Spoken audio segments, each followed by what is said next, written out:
नमस्कार दोस्तों, मेरा नाम है मयूर लुखर। आज है 2 अक्टूबर यानी कि गांधी जयंती और हम बात करने वाले हैं विवेक अग्निहोत्री की फ़िल्म द कश्मीर फाइल्स की। सुनने में थोड़ा हैरान लगेगा कि आज के दिन हम क्यों एक ऐसी फ़िल्म की बात कर रहे हैं जिसके अंदर जेनोसाइड की बात होती है। तो ख़ैर इसके बारे में हम बताएँगे, लेकिन उससे पहले जल्दी से मेरे चैनल को सब्सक्राइब कीजिए and don't forget to press the bell icon. आज से 2 साल पहले आई थी राइटर डायरेक्टर विवेक अग्निहोत्री की फ़िल्म द कश्मीर फाइल्स। ये बहुत बड़ी हिट फ़िल्म साबित हुई थी।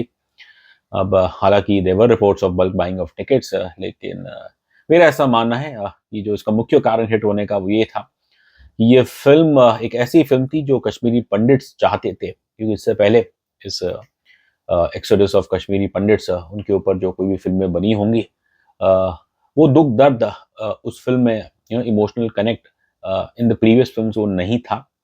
और अगर आपको याद हो कुछ साल पहले आई थी विधु चोपड़ा की फ़िल्म शिकारा, जिसे कश्मीरी पंडितों ने बिल्कुल पसंद नहीं किया था बिकॉज़ उनका कहना था कि आपने जो जेनोसाइड हुआ था हमारे कश्मीरी पंडितों के साथ, उसे तो आपने दिखाया नहीं और वो चीज़ें, वो एट्रोसिटीज़ दिखाई गई है द कश्मीर फाइल्स में। तो इसलिए जो मेरा ऑब्ज़र्वेशन था इस फ़िल्म के बारे में यही था कि Kashmir file is the film which Kashmiri pandits longed for over 30 years.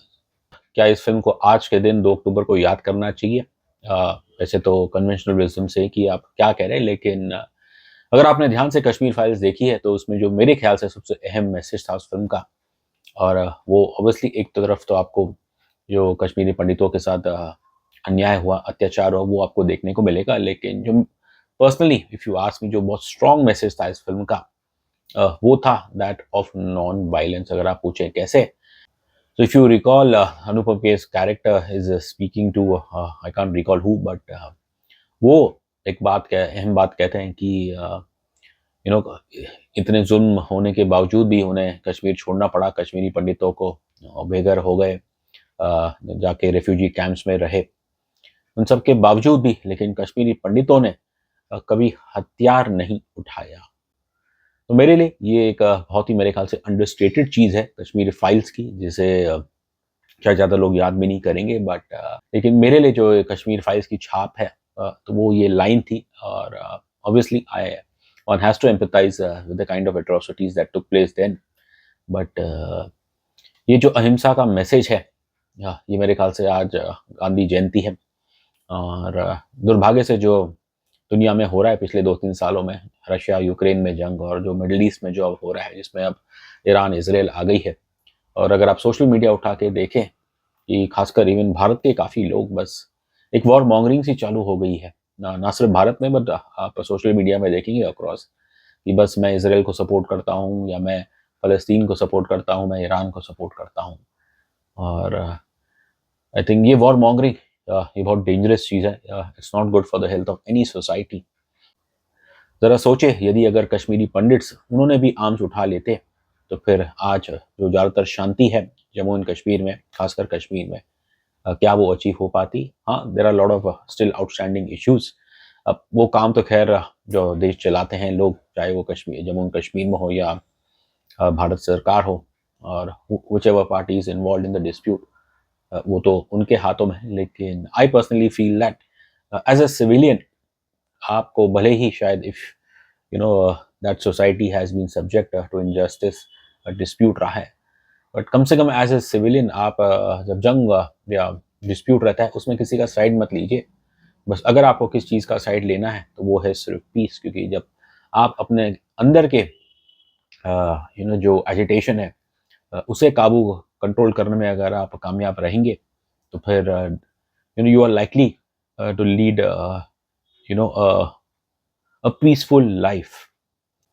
कल मैंने एक बड़े पॉपुलर यूट्यूबर है, उनके चैनल पे जो कश्मीर के एक लीडर है का सजात लोन साहब, उनका इंटरव्यू मैं देख रहा था। और टुवर्ड्स द एंड उस इंटरव्यू में एक सजात लोन साहब ने अपने गुरु की बात की। उनके गुरु एक शख्स रवि कौल है, जो टीचर थे, जो उन्हें मुफ्त में पढ़ाते थे।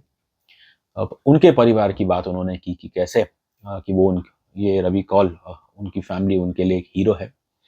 जब सजात लोन ने बताया कि जब one fine day when he bumped into उन्हें पता लगा कि रवि कौल जी, उनका परिवार कहाँ, शायद दिल्ली विल्ली में कहीं कैंप में रह रहा होगा, और वो उस वक्त दिल्ली आए थे। And then he met the family, और उस वक्त उन्होंने देखा कि कैसे उनके हालात ऑब्वियसली इतने ठीक नहीं है।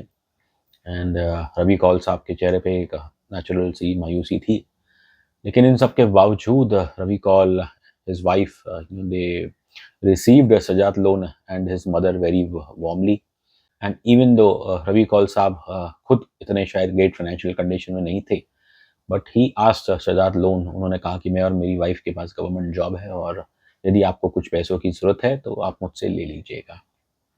शहजाद लोन साहब बस वो भावुक हो गई ये सुन के।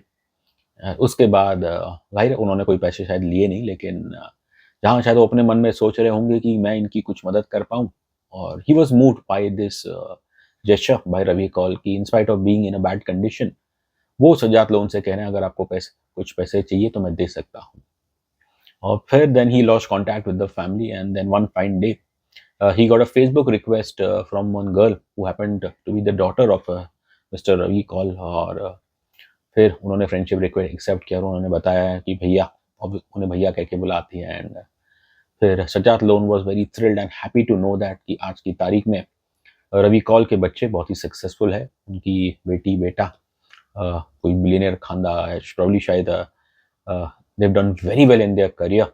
और सो बस आई थिंक जो एक खुशी शहजाद लोन की आंखों में मुझे दिखी ये स्टोरी बताते हुए, ये बयां करता है कि दुनिया में कॉन्फ्लिक्ट तो दुर्भाग्य से रहेगी, दैट्स ह्यूमन नेचर है, लेकिन जहाँ दुख है, दर्द है, और अच्छे दिन भी आएंगे, टाइम बदलेगा, लेकिन ये सिर्फ तब संभव होगा जब आप कोई वेंजेंस ना रखे, आप अपने दिमाग को शांत रखें, just absorb the bad time, and if you survive through that period, और फिर आप डेमोक्रेसी को अडॉप्ट करते हैं, और आप कोई वायलेंस का साथ नहीं देते, बल्कि आप अहिंसा में बिलीव करेंगे, तो यकीनन एटलीस्ट आपकी जो निजी ज़िंदगी है उसमें एक पॉजिटिव चेंज ज़रूर आएगा। काश ये संदेश दुनिया में जितनी भी कॉन्फ्लिक्ट्स हो रही लोग ये समझ सके, क्योंकि और खासकर सिविलियंस के लिए बड़ा इंपॉर्टेंट है दैट आप किसी की तलवार की धार ना बने। Leave the politics, leave the conflict to the mandarins, और एज सिविलियंस आपका ये काम होना चाहिए कि आप कोई आग में घी ना डाले। दुर्भाग्य से जो अब हो रहा है पिछले 48 घंटों में, खासकर सोशल मीडिया पे, वो तो यही देखने को मिल रहा है कि there is nothing but warmongering. तो खैर बस ये मकसद था इस वीडियो का, ये बताना कि कश्मीर फाइल्स, उसके जो सबसे अंडरस्टेटेड मैसेज था वो यही था कि कैसे इन spite of so much of torture, injustice, Kashmiri Pandits, and I will not just restrict this to Kashmiri Pandits, we also have to include the Muslim population जो largely आजकल peaceful है। तो बस ये मेरा एक छोटी सी कोशिश थी गांधी जयंती पे जो मैसेज है ऑफ पीस का उसे पहुंचाया जाए इस वीडियो द्वारा।